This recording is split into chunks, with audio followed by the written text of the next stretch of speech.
إلى حضرة النبي وعلى رسول الله صلى الله عليه وسلم وآله الكرام وأصحابه العظام شيخ لله منا لهم الفاتحة. الحمد لله رب العالمين. إياك نعبد وإياك نستعين. والذين أنعمت عليهم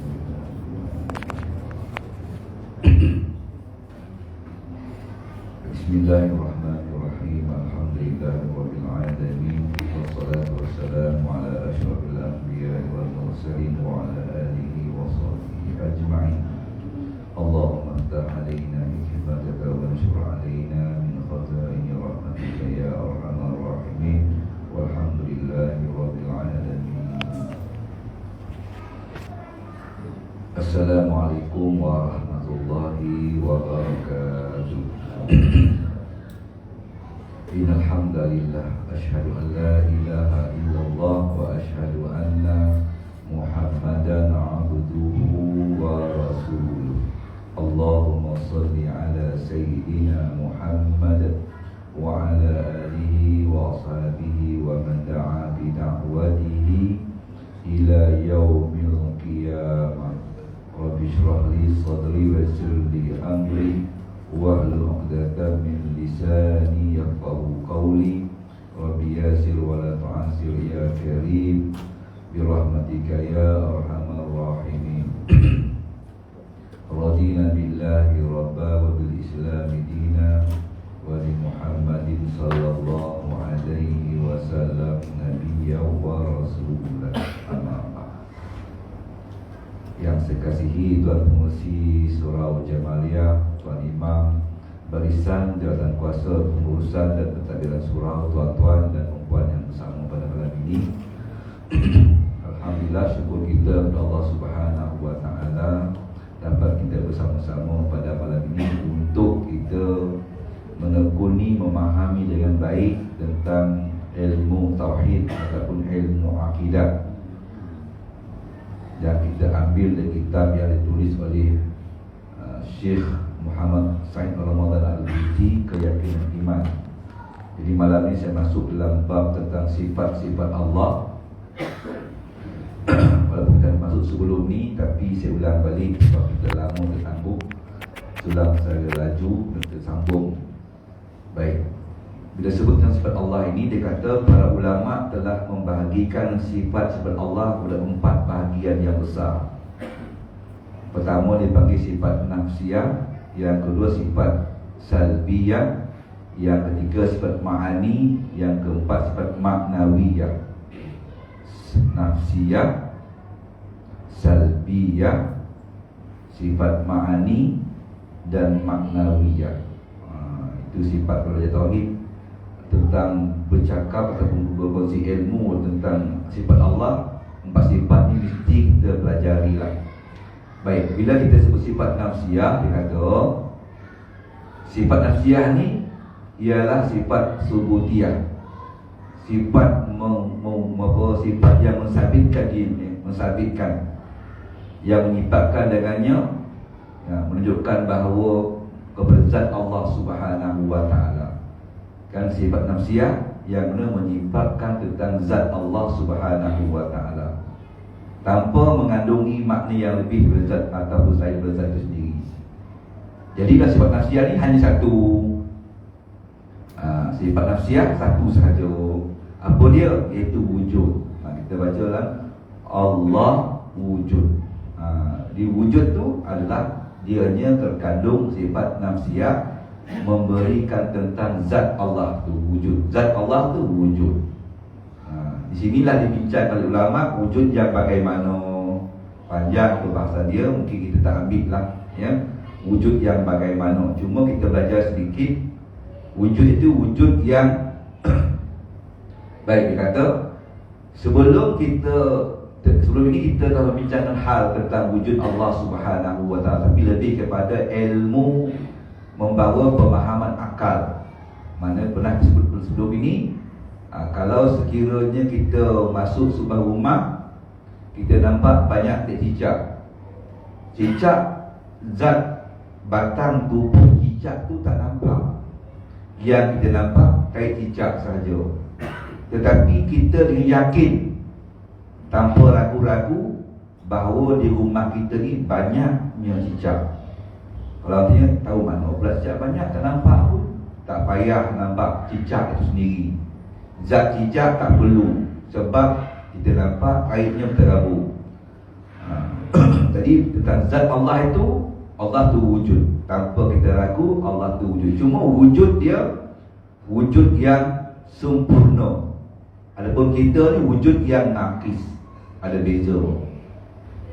Kita wujud juga ni, tapi wujud kita wujud yang nakis, wujud yang kurang. Wujud yang sempurna, wujud yang mana kita bincang, wujud Allah tu wujud yang tidak ada didahului oleh apa-apa. Kita bincang bab lain. Tapi wujud kita ni wujud yang bergantung, tergantung kepada yang mewujudkan. Tapi Allah wujud dia, zat dia tidak bergantung pada apa-apa yang mewujudkan dia. Macam kita ni, surau ni wujud, banyak komponen-komponennya ada, dindingnya, simennya, batunya, zinknya, apa sebagainya, dicantum-cantumkan semua ni. Maka dan ada pula yang membuatnya, barulah adanya surau ini. Maksudnya wujud itu wujud yang nakis. Dia sendiri tak mampu nak wujud, surau tak mampu nak wujud, kecuali terpaksa ada yang mewujudkannya, mengadakannya. Dan nak mengadakan dia tu tak boleh satu benda, banyak benda kena digabungkan. Kena gabungkan pasir, gabungkan simen, kena macam-macam lagi bendanya, sampailah apa sahaja komponen-komponen yang boleh menyempurnakan wujud itu kita bawa kemari belakang. Kalau katalah tak payahlah simen, tak payahlah batu ke surau, nampak satu lah tu surau tu kan. Jadi tak wujud, susah wujud dia. Tapi wujud Allah bukan begitu, wujud yang kamil. Kita bincang nanti sifat-sifat yang lain. Baik, kita faham kan? Jadi wujud yang sempurna, wujud yang tidak sempurna. Kita makhluk adalah wujud kita, wujud yang tidak sempurna. Sebab kita ini ada yang mengadakannya. Tetapi wujud Allah zatnya adalah wujud yang tidak ada apa-apa yang mengadakannya. Memang dia sentiasa yang azali wujudnya Allah itu. Kalau baca sebelum ni kan, akal kita tak terima kalau kita ambil pendekatan wujud itu wujud yang bersambung-sambung. Maksudnya ni, dia pada dia, dia pada dia, dia pada dia, dia pada dia, tak ada noktah berhenti. Akal kita tak terima. Ataupun dipanggil wujud yang berputar, maknanya berpusing, dia pada dia, dia pada dia, dan dia pada dia balik. Terjadi juga, tak berlaku itu. Akal sudah terimanya. Kewujudan Allah bukan begitu. Ya, jadi maknanya wujud Allah ni kena faham wujudnya wujud yang memang mesti dia wujud. Akal kita sudah faham sebab tak terbayang dalam kita, tidak ada satu ruang tasawur gambaran dalam kita ini benda wujud yang dia memang mesti dia kalau wujud tak ada. Itu sudah faham. Otak kita sudah faham. Kita boleh faham kalau benda tu tak ada dan tak ada. Sebab semua benda kita di kiri kita nampak. Bila benda kita nampak, otak boleh terima. Tapi benda tak nampak, akal tak terima. Dalam konteks ni, akal tak dapat nak bayar. Dia yang pergi kepada konteks iman. Akal tak mampu dah. Dia pergi pada iman. Nak bawa faham tak boleh. Apa benda nak contohkan, tak ada contoh. Sebab apa sahaja yang wujud dalam masa kita ni, semuanya wujud yang tak sama dengan wujudnya Allah Subhanahu Wa Taala. Itu benda yang tak nampak oleh panca indera kita, oleh telinga kita, oleh panca indera yang lima, benda tu tak ada dalam kepala. Tak ada dalam kepala. Apa yang dia nampak, dia ada. Yang ada dalam kepala kita, nampak pun tak ada, jadi ada. Kereta kita nampak, faham. Sebab kereta, wujud kereta, ada kereta, dia ada hubungan komponen-komponen yang ni, hilang buat macam ni, keluar kereta sebiji. Kita nampak tak faham. Boleh terima akal kita. Tapi pergi pada benda yang wujud, dia wujud bukan gabungan mana-mana, memang zat dia begitu satu, esa. Dan wujud dia pula memang tak ada dan tiada. Akal kita tak mampu nak faham. Sebab tak ada satu ruang yang boleh dia faham. Sebab tak ada dalam tu kotak yang memahamkannya. Sebab kotak itu akan boleh terfaham, tergambar bila mata nampak. Bila telinga kita mendengar, contoh kita dengar bunyi kambing, ada bunyinya kita, walaupun dalam golak, itu kambing, tahu kita yang betul bang, kambing tu. Macam mana kita bersebut kambing dan tak nampak dalam golak tu? Sebab ada otak dalam kita ni yang tahu itu kambing, bunyi kambing. Sebab dia ada dan lalu baca indera, kan? Begitulah. Tapi wujud Allah, akal tak ada kotak dalam kepala dia nak simpan. Dia cerita wujud Allah, wujud yang bukan gabungan pada mana-mana. Wujud Allah bukannya wujud yang dia pada dia, dia pada dia, dia pada dia, dia pada dia. Bukan itu kan Allah. Kita ialah kita pada mak kita, mak kita pada tu kita. Akhir sampai pada nanti ada api jumpa lah kita kadang daripada tanah. Dan siapa yang tanah? Allah. Kita begitu, Allah pun begitu. Ataupun dianya berputar. Ayam bertelur, telur berayam. Ayam bertelur, telur berayam. Ayam bertelur. Allah tak begitu. Kalau kita faham Allah begitu, wujud dia, silaplah kita. Ya. Ayam daripada mana ayam? Telur ayam. Ayam telur, itu berputar. Allah bukan begitu wujud dia. Jadi tak ada benda dalam alam ni yang membayangkan, tergambar dalam otak kita tu tentang wujud Allah. Jadi apa dia? Waktu itu iman. Akal dia dah sampai situ je, tak dapat faham tu. Tapi akhirnya iman yang membawa wujudnya Allah. Itu dalam bab ni kita dipanggil ilmu tauhid, kan? Ilmu akidah. Baik, jadi nak gambar contoh, jangan contohkan. Tak ada benda saya tak faham, Ustaz. Memang tak faham. Sebab konteks wujud ni bukan nak faham, dia kena diimani. Dalam kepala kita tak ada satu kotak pun boleh faham, kecuali benda-benda yang nampak dalam kepala kita, ataupun nampak dalam contoh sejuk. Kita boleh faham sejuk sebab kita ada sebuah kulit. Saya sebut sejuk saja, tuan-tuan boleh bayar sejuk, faham tak sejuk? Kan? Sejuk, tahulah sejuk. Contoh air. Sebab apa? Sebab benda itulah kita lalui. Benda yang kita disentuh oleh apa-apa panca indera yang lima, dia akan ada lah pada kita. Dia cerita saja faham. Sedangkan wujud Allah tak ada. Macam mana faham?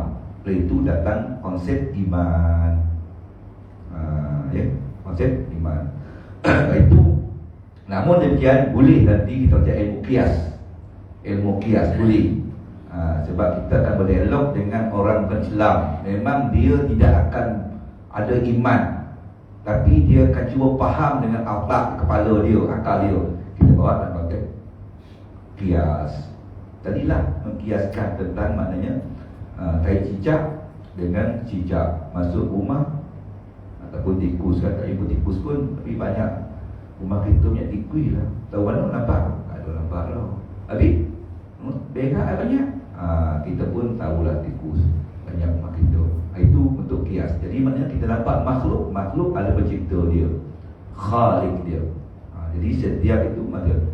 Cuma istilah wujud mak kita ni, wujud cicak, wujud tikus, dia tak sama dengan wujud Allah. Jadi itu memahami wujud Allah tak boleh dikiaskan dengan makhluk. Kita kena beriman saja. Dan untuk nak yakin benda itu ada, boleh dengan kita kiaskan pada benda-benda lain. Ya, alam yang ada sebab adanya Allah cipta.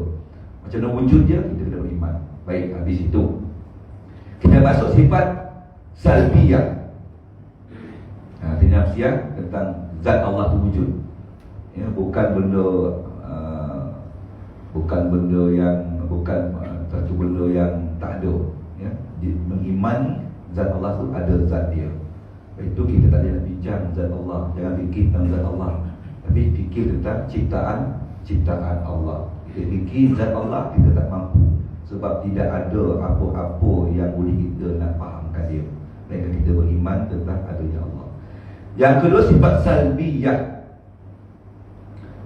Sifat salbiyah ialah segala sifat yang menunjukkan atau maknanya menunjukkan ketiadaan, sesuatu yang tidak layak pada Allah Subhanahu wa taala. Sifat salbiyah, sifat yang menunjukkan apa-apa sifat yang tak layak bagi Allah. Sifat seperti ini dari segi juz'iyatnya tidak terhingga banyaknya, kerana setiap kekurangan hanya akan ternafi dengan sebaliknya. Semua sifat sifat yang tak layak bagi Allah ni cukup banyak. Ya.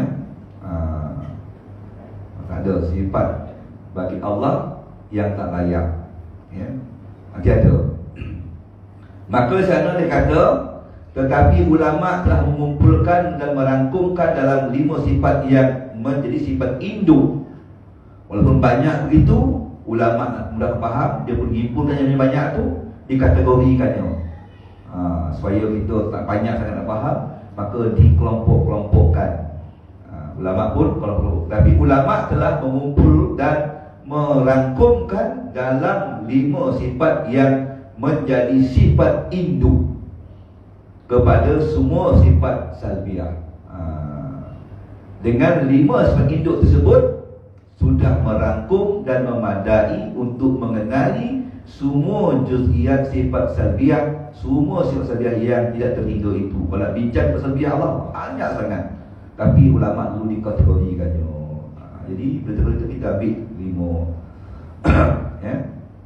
Sifat tersebut ialah wahdaniyah. Yang pertama, al-qidam, al-baqa, qiyamuhu ta'ala binafsihi, dan mukhalafatuhu lil hawadis. Lima ni diambil dan duduk di bawah sifat salbiah Allah Subhanahu wa ta'ala. Ulang balik, kalau sifat nafsiyah tadi, satu ya wujud. Wujud tu tentang berkait dengan zat Allah Subhanahu wa ta'ala. Tak ada lain lagi lah. Wujud tu wujud tentang zat Allah. Ya. Macam mana wujudnya? Wujudnya ialah wujud yang tidak oleh tiada. Wujud yang sejak azali lagi. Wujud yang hakiki. Tapi kena faham tuan-tuan, kadang-kadang takut juga kan. Saya pernah buat dengan seorang guru, dia guru juga ustaz. Bincangkan wujud Allah. Ustaz dia, Ustaz tengok tadi. Ustaz tengok bayang ustaz tu. Bayang ustaz tu. Kenapa bayang ustaz tu? Sebab saya ada. Saya tak ada, tak adalah bayang. Kita macam tu lah dia kata. Bayang bukan orang dia kata. Cuma bayang kita ni bayangan Allah. Saya kata kena faham bang. Dan macam tu, kita makhluk ciptaan Allah, bukan bayangan Allah. Itu silap. Kias ada 2. Tapi yang pertama kias yang betul, yang kedua kias munfarid, kias yang salah. Dia cuba mengkiaskan Allah tu dengan kita dengan bayang. Tak kena. Kita makhluk, tanda tentang Allah tu ada, kita lah. Tapi kita bukan bayang. Kita bukan bayang kepada Allah. Silap. Cuba nak mengkiaskan bahawa saya dengan bayang. Tu bayang tu ustaz kata. Itu kan ustaz tu tu. Ustaz ni. Jadi tidak boleh. Kita bukan bayangan Allah. Kita bukti wujudnya Allah. Sebab kita makhluk. Yang tu betul. Apa sahaja pokok, gunung, ganang, lautan, bukit, bukau, makhluk, binatang, kita bukan bayangan Allah. Kita adalah makhluk ciptaan Allah. Bukti wujudnya Allah. Itu betul. Apa bukti wujudnya Allah? Ni saya ada. Sebab saya ada bisa pencipta dia. Pencipta itulah maknanya Allah. Jangan kata saya bayangan Allah. Tak boleh, silap. Ya, saya bukan bayangan Allah. Saya adalah ciptaan Allah. Baik. Di sana dia kata wahdaniyah, al-wahdaniyah, al-qidam, al-baqa, qiyamuhu binafsihi, mukhalafatuhu lil hawadis. 5 ni dirangkumkan. Duduknya di bawah mana? Membincang tentang sifat salbiah Allah Subhanahu wa ta'ala. Baik. Wahdaniyah ialah menafikan semua gambaran dan tanggapan, sama ada berbilang-bilang kan, pada zatnya, sifatnya sama dan maknanya punya jadi maknanya menafikan Tuhan tu berbilang-bilang. Wahdaniyah esoklah. Esok menafikan Allah tu berbilang-bilang, sama ada dari juz'iyah atau juz'i, kuli atau kuli. Ini agak ilmiah sikit tapi mudah saya mudahkan. Allah itu wahdaniyah satu, tapi bukannya daripada himpunan-himpunan. Contoh saya ambillah, Contohnya kita ambil kereta, kan? Kereta tu adanya komponen tayar, ada komponen pintu, ada komponen enjin, ada komponen itu macam ada plug, ada minyak, kan? Ada plug caution dia, ada aircon dia.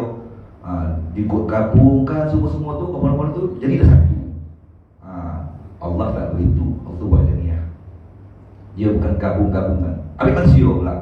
Adanya kepala, adanya tangan, adanya darah, adanya udara, adanya macam-macam lagi kan. Darah pun ada putih, ada darah merah, ada paru-paru, ada jantung, ada kaki. Digabung-gabung tu adanya sel mata, kan? Gabung jadilah manusia. Allah tak begitu. Dia bukan gabungan-gabungan. Dia bukan cantuman-cantuman. Dia wahdaniyahnya memang tak sama dengan apa-apa. Ataupun yang lain, dia ada gabungan-gabungan, cantuman-cantuman. Ya. Ataupun maknanya dia bukan ada unsur-unsur yang berbagai. Kita ni contohnya sel mata, dia akan pergi jadi mata. Sel rambut, dia akan pergi jadi rambut. Sel gigi akan pergi ke tempat jadinya gigi. Itu pencantuman juga, halus dengan halus juga.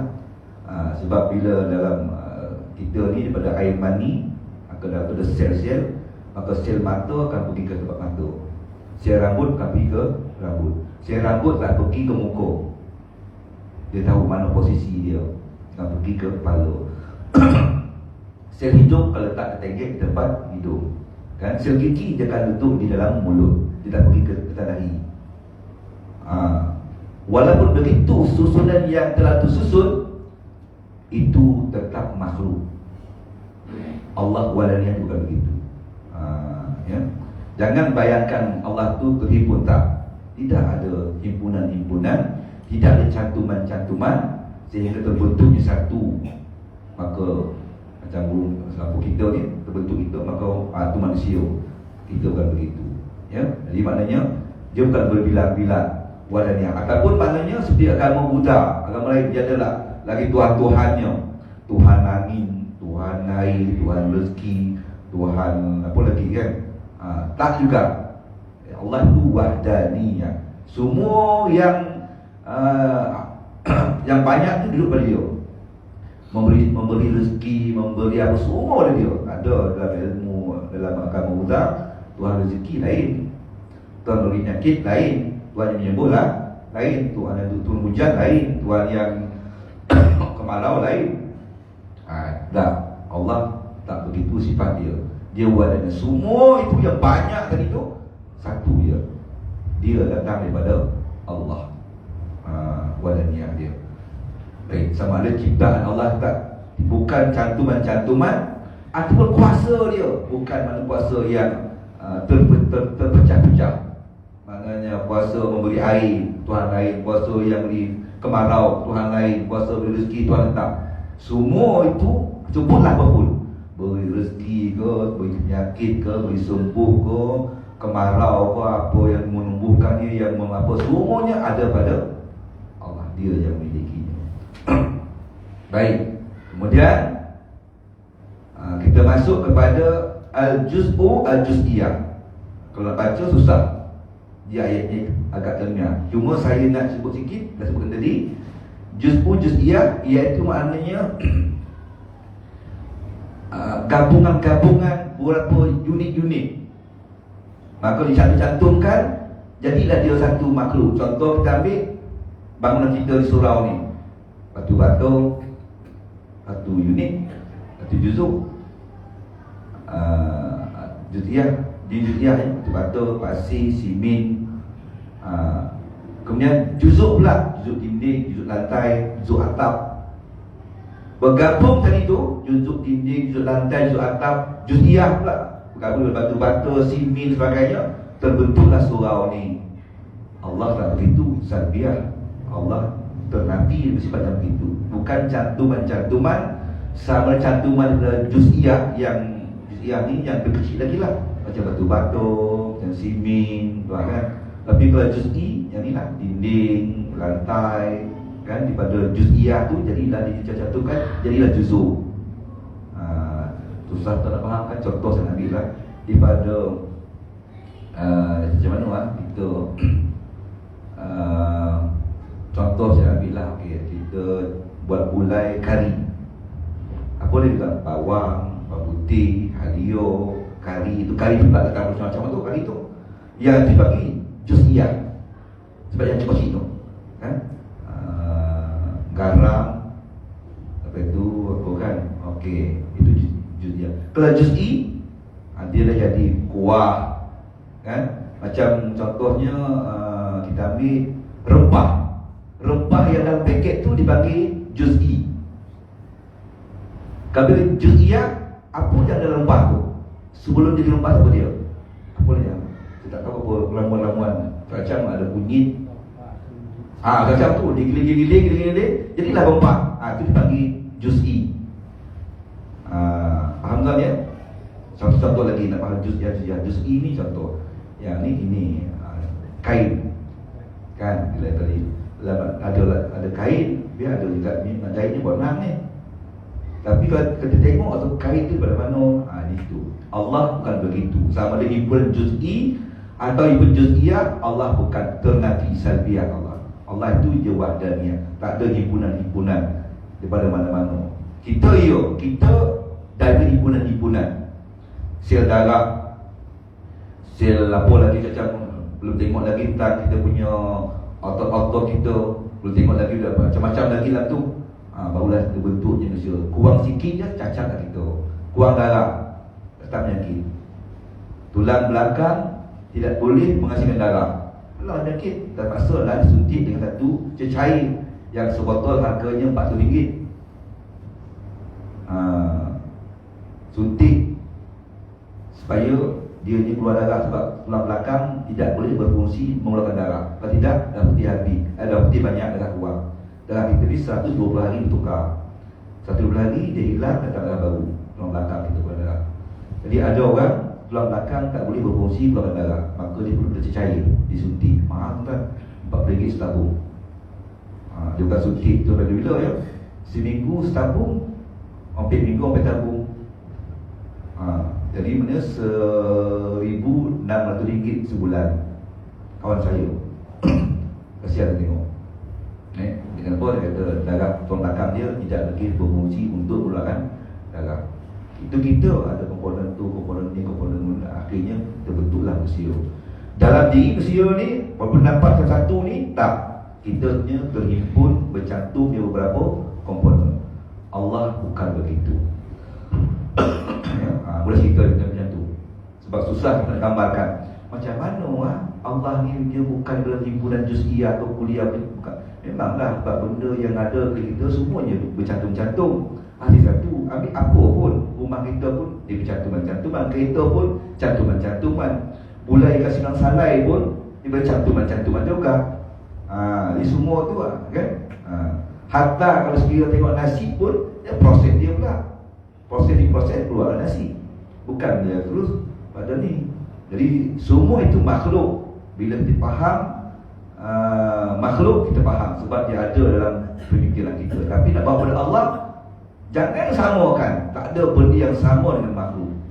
Jadi kita faham bahawa Allah itu wahdaniyah, esa, ya, tidak ada yang bersama-sama dengan dia. Baik, saya pergi jauh sikit. Habis faham kita tentang wahdaniyah tadi. Wahdaniyah artinya pertama sekali Allah itu bukan gabungan-gabungan, cantuman-cantuman. Dia memang esa betul. Yang keduanya dia bukan semua yang memiliki kuasa-kuasa, bukannya berpecah-pecah. Ada kuasa penyakit, ada kuasa penyembuh, ada kuasa ni Tuhan yang memberi rezeki, Tuhan memberikan hujan, Tuhan yang ini, Tuhan yang itu, Tuhan berbala. Kalau Buddha banyak Tuhan dia.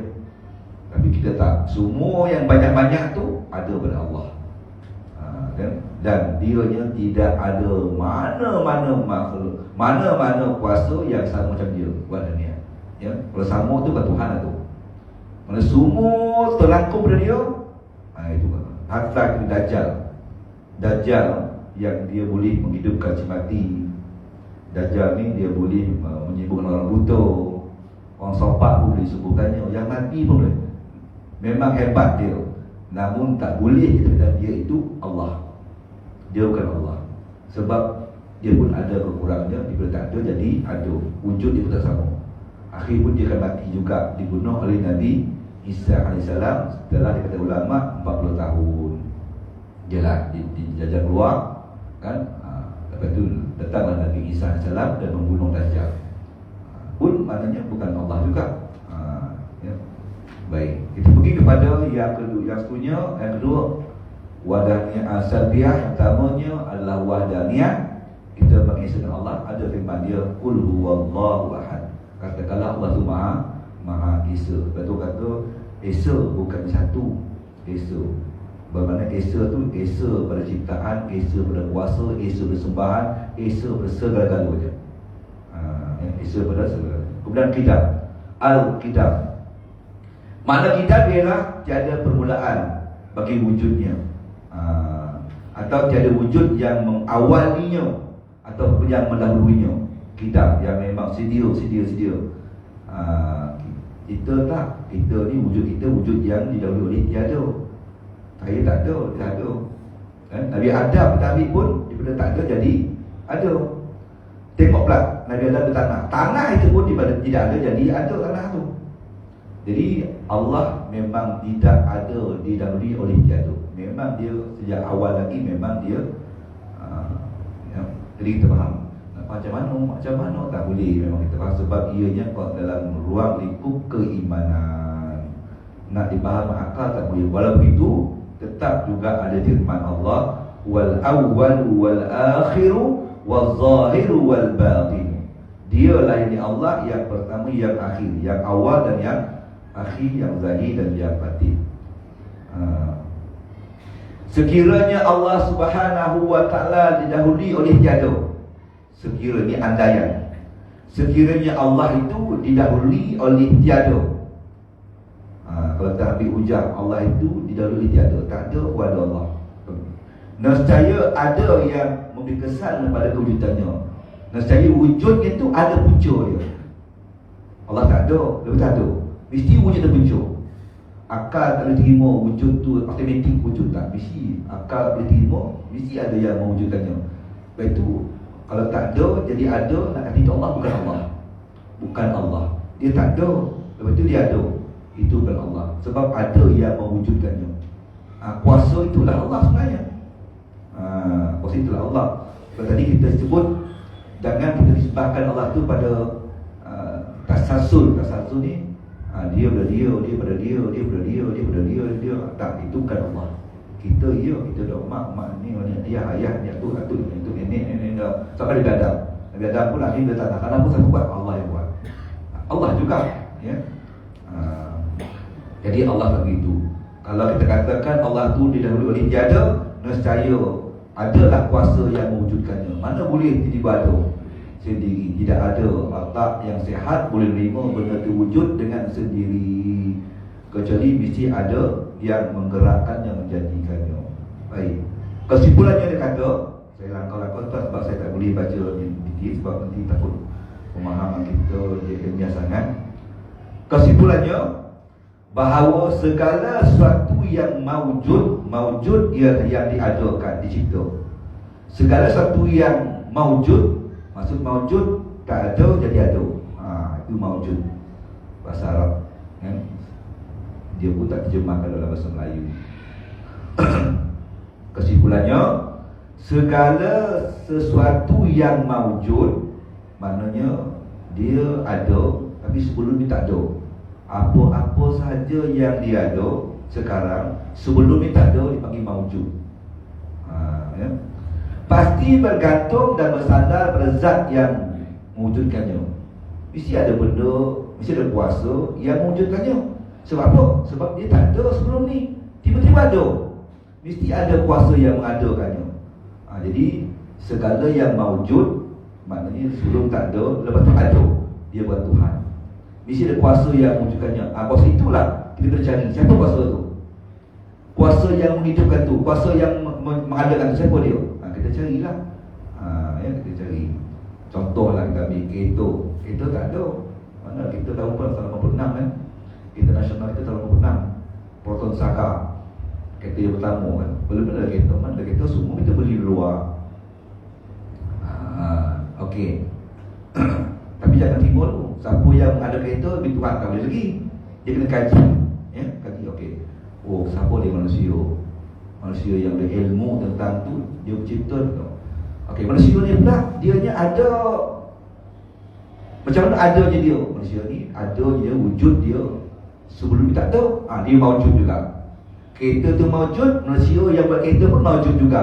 Kalau macam tu, kalau kereta maujud, yang buat siapa? Yang mandangnya manusia. Manusia ni ilmunya pun maujud juga. Sebab apa? Manusia ni dia ada sekarang, tapi sebelum ni dia tak ada. Maka dia maujud juga. Kalau maujud, bukan Tuhan juga. Jadi manusia bukan kan? Jadi maknanya sampai ke peringkat kita berhenti. Kuasa itu memang dianya kuasa yang memang tidak ada yang mewujudkannya. Dialah yang wujud kekal abadi. Yang tidak dilalui oleh tiada, dan memang dia ada selama-lamanya, sejak azali lagi. Maka itulah dia Allah. Kerana kita tanya susah juga kita tak jumpa. Inilah ilmu yang dibuat oleh orientalis kan, lepas dia mengkaji. Dia mengkaji benda ni dari sini, benda ni dari sini, benda ni dari sini. Akhirnya sampai benda dia kata, siapa jadi benda ni? Sebab dia dan ilmu tasasul dia, benda ni mesti dari dia. Lahir benda ni mesti dari dia ni. Benda ni ada sebab dia ni. Benda ni ada sebab dia ni. Akhir tempat dia tak jawapan. Tapi ada dia ni tak jawapan. Mahu tak mahu, dia terpaksa terima Allah yang mengadakan. Itu ingat manusia Islam tu. Sebab otak dia tak mampu lagi cakap, tak jawab lagi kan. Walaupun ilmunya hebat, dia mengkaji, kalau terdekat, siapa ada benda ni? Tak dapat jawab. Dia takkanlah jadi automatik. Akal dia pun tak terima. Mana boleh benda tu wujud dengan cara automatik. Mesti ada benda yang macam cantumkan tu.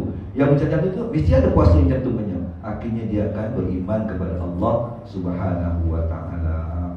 Baik. Jadi di situ dia kata kesimpulannya bahawa segala sesuatu yang maujud pasti bergantung. Setiap benda yang maujud mesti bergantung. Kita ni maujud. Mesti bergantung kepada sebelum berlaku persenyawaan dari seorang lelaki, ibu dan ayah, lahirlah anak. Bila tengok pula ayah dan ibu pula pun dia bersama juga, dia maujud juga. Tengok pula atuk, maujud juga. Akhirnya sampai kepada Nabi Adam. Nabi Adam pun maujud juga. Bila tanah pun maujud juga. Akhirnya siapa tanah? Jumpalah akhirnya noktah berhenti ada itu. Maka bila berhenti tadi, itulah dia Allah yang menciptakannya. Jadi dia berhenti. Baik itu dalam bab mencari Allah, tak boleh tasasul. Maksudnya dia. Sampai tak habis, tak ada. Itu bukan. Dia mesti noktah berhenti. Okey, berhenti tu, maka itulah dia Allah Subhanahu wa ta'ala. Baik. Saya sikit tadi kan, kita akan berhenti sikit lagi. Maka dia kata, zat ini tidak bersifat wajib wujudnya, melainkan jika zat itu memberi kesan kepada yang lain, tetapi tidak diberi kesan oleh yang selainnya. Jadi zat Allah yang ini zat bersifat demikian sudah pasti bersifat qidam. Jadi zat bersifat qidam ni dianya, dengan dialah boleh memberi kesan wujudnya orang. Tapi yang orang ni, benda ni tak boleh memberi kesan wujudnya dia. Itu dia qidam. Saya ulang balik. Qidam tu yang wujud ni, dia boleh mengadakan benda lain. Benda yang dah ada ni tidak boleh mengadakan dia pula, tak boleh. Tak boleh. Memang dia lah mengadakan segala-galanya. Jadi maknanya kembali balik kepada Allah tu bersifatnya sudah pasti bersifat qidam. Bukan ada. Kalau tidak kan kita tak siapa ada dia, siapa ada dia, tidak. Sebab kalau maknanya dia ni terkesan wujud ni sebab dia. Dia ni wujud sebab dia. Dia wujud sebab dia. Mau tak jumpa lah qidam. Kalau qidam tu jumpa lah. Sebab ada yang sebab dia. Sedangkan kalau qidam tidak. Qidam bukan dia, tidak ada yang sebelumnya. Memang Allah tu sebab kita ada zat dia bersifat qidam. Susah nak faham tuan-tuan. Sebab kita tak ada benda yang boleh kita faham macam mana benda itu ada, tetapi memang sedia ada. Tak ada dalam dunia ni. Cuba terjadi. Takkan ada benda dalam dunia ni dianya ada, tetapi memang adanya tidak dilalui oleh tidak ada. Tak ada, memang semuanya tak ada. Betul otak kita tak mampu fikir. Sebab otak kita ni berfikir benda yang ada dah dilalui boleh, tapi benda yang tak ada tak boleh. Tuan ya, disebut dulu, disambung eloklah tu kita jangan laju sangat. Kita masuk sifat al-baqa, iaitu bakal kekal kan. Dia tidak binasa awal dia. Jadi kita berhenti dulu. Yang baik dengan Allah SWT, saya mohon maaf kalau sekiranya apa yang sampaikan tak dapat mencapai makna itu, tapi kalau boleh faham, alhamdulillah ya. Bismillahirrahmanirrahim. Alhamdulillahirabbil alamin. Wassalatu wassalamu ala asyrafil anbiya'i wal mursalin wa ala alihi wa sahbihi ajma'in. Allahumma zidna ilman